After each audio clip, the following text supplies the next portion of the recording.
Hello friends and welcome back to another travel vlog. Today I am going to take you to Fatehpur Sikri, which is a UNESCO World Heritage Site in UP, India. As I stay in Odisha, I had to take a flight to Delhi and I landed at the Indira Gandhi International Airport, and from here we can take buses or book private cabs or even take the train to Agra. Train is my favorite, but it's pretty comfortable by road also, and from Agra we can go to Fatehpur Sikri via road. Fatehpur Sikri is about 34 kilometers from Agra and it was founded by the Mughal Emperor Akbar in 1569, and it was the capital for a short time, about 10 to 15 years. Before visiting the fort area, I am going to take you to the Buland Darwaza, which is free for tourists. It means the gate of victory and was built to mark the victory of Akbar over Gujarat. It is the highest gateway in the world, about 176 feet high, and it's made of red and buff sandstone with black and white marble used for intricate carvings. It's the main southern entrance to the Jama Masjid, also known as the Jami Masjid. You have to climb 42 steps to reach the courtyard of the Jama Masjid, and over here you can see the Jama Masjid and a white marble shrine of the Sufi saint Sheikh Salim Chusti. This shrine is unique because it's the only building made of white marble in the predominantly red sandstone structure of the Fatehpur Sikri complex. It is believed that Emperor Akbar needed a male heir, so he travelled to the village of Sikri to seek the blessings of the Sufi saint Sheikh Salim Chusti, who lived there, and he predicted that Akbar would have a son, and soon after a son was born and he was named Salim after the saint, who later on became Emperor Jahangir. And to show respect and devotion to the saint, Akbar built the new capital Fatehpur Sikri around the place where the saint lived. Here you can see the beautiful intricate designs on the walls of the Jama Masjid. It was the city's main mosque and was used for communal worship by the residents of Fatehpur Sikri. Over time the walls have become a little damaged, but you can still see the beauty of the Mughal era. And this is the outer area of the Buland Darwaza, and you can see the modern town situated below this historical site. Now after covering the Buland Darwaza, I am going to take you to the Fatehpur Sikri fort area. Here you have to pay entry fee, which is around rupees 50 INR per person, and it's a little bit higher for foreigner tourists, but it's free for children. And this one is the parking area. You can take electric vehicles and reach this area, and then you can enter into the fort area of Fatehpur Sikri. As you can see inside, the ground is well maintained and it looks stunning with the ancient architect behind. It has a grid-like layout of roads and many buildings enclosed by a 6-kilometer long wall on 3 sides, and an artificial lake was located on the fourth side, which has gone dry, so people are farming over there now. There are 9 gates which provide entry to the city, and it includes important structures like the Panch Mahal, Jodhabai's palace, Diwan and Diwan Khas, the treasury, etc. First I'm going to show you the Diwan Khas from outside. It looks like a 2-story structure, but from inside you can see that it is a single layered structure. The pillars are beautifully carved and displays motifs from the Hindu, Muslim, Christian, Buddhist faiths, symbolizing the emperor's interest in diverse religions.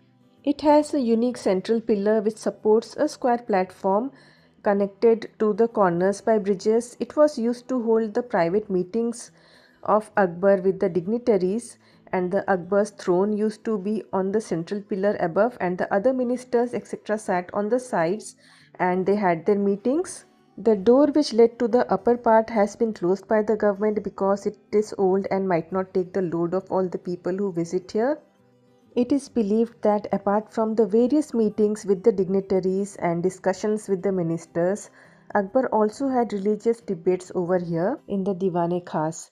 As I was enjoying walking around this historical marvel, let me tell you that the best time to visit Fatehpur Sikri is from the month of October to March, because the weather is fairly cool during this time and you can enjoy your trip a lot more.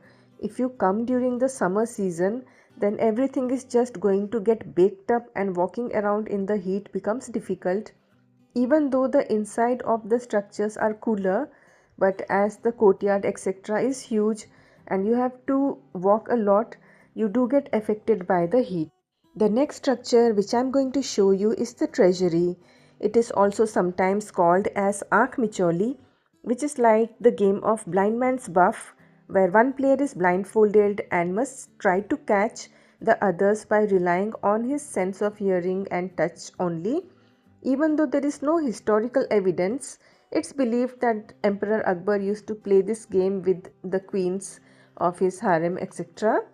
And historically it is considered as the treasury, and it basically consists of three rectangular rooms. The architectural style is derived from the Jain temples of Western India. The rooms have interconnected corridors, and the architectural style has elements of both Hindu and Jain traditions. This treasury was meant to be a place to keep the gold and silver coins and other important or secretive documents.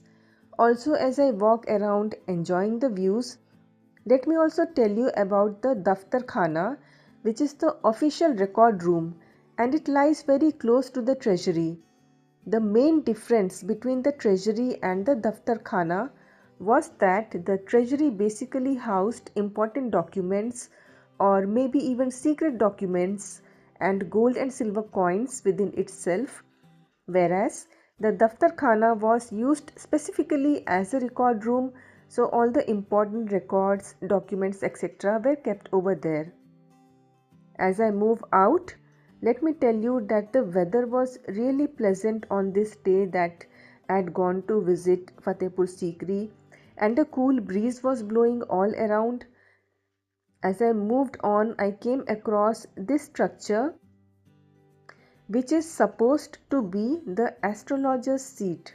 It is located near the treasury, and it was believed that Emperor Akbar took advice of astrologers, so that was the seat where the astrologer used to sit.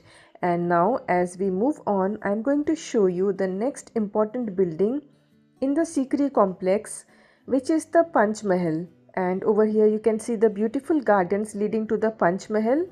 So Panch Mahal is a palace and it has 5 stories, you can see over here, and over here is the high boundary wall of the Sikri. You can see how high it is, and right in front over there you can see the Panch Mahal.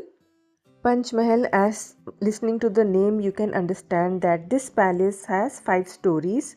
Panch means 5. Panch Mahal is also an open-sided structure, and it is also made of red sandstone. The mahal was used by the emperor and his harem, which included his wives and female ladies, and it is believed to have been used by him for relaxation and entertainment. The ground floor has 84 pillars, and you can see I am enjoying walking over here. It was so much cool inside. I really didn't want to leave this place. I went across each and every pillar and I recorded each and every pillar, even though I cut it short for this video. It was really wonderful moving on this area of the Sikri complex. So as I told you, the ground floor has 84 pillars and each subsequent floor had lesser pillars, that is 56, 20, 12, and the top floor has just a single domed pavilion. And the open kind of structure that this is allows for amazing ventilation, and as I walked around I could feel the coolness within. I didn't even want to leave this area. It was so nostalgic walking around, thinking about the olden times where the kings and queens would have been roaming around over here. And you can also see that the height is not too much and the pillars are highly carved. This open pillar structure allowed the cool breeze to pass through, and the front area of the courtyard also used to become cool during the hot summers.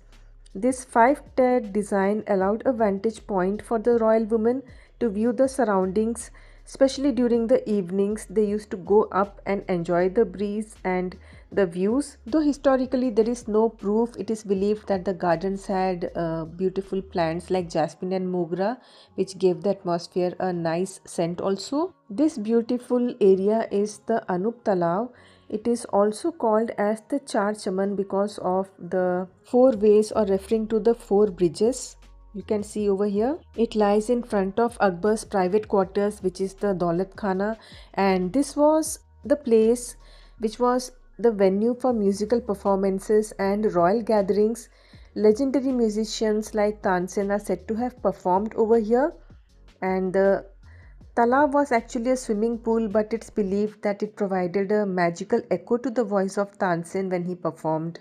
The next important structure where I'm going to take you is Jodhabai's palace, which was built by Akbar for his Hindu wife, and she was the one to give him an heir after Akbar had the blessings of Sheikh Salim Chusti. Since she was a Hindu, it's believed that she had kept two conditions before marrying Akbar.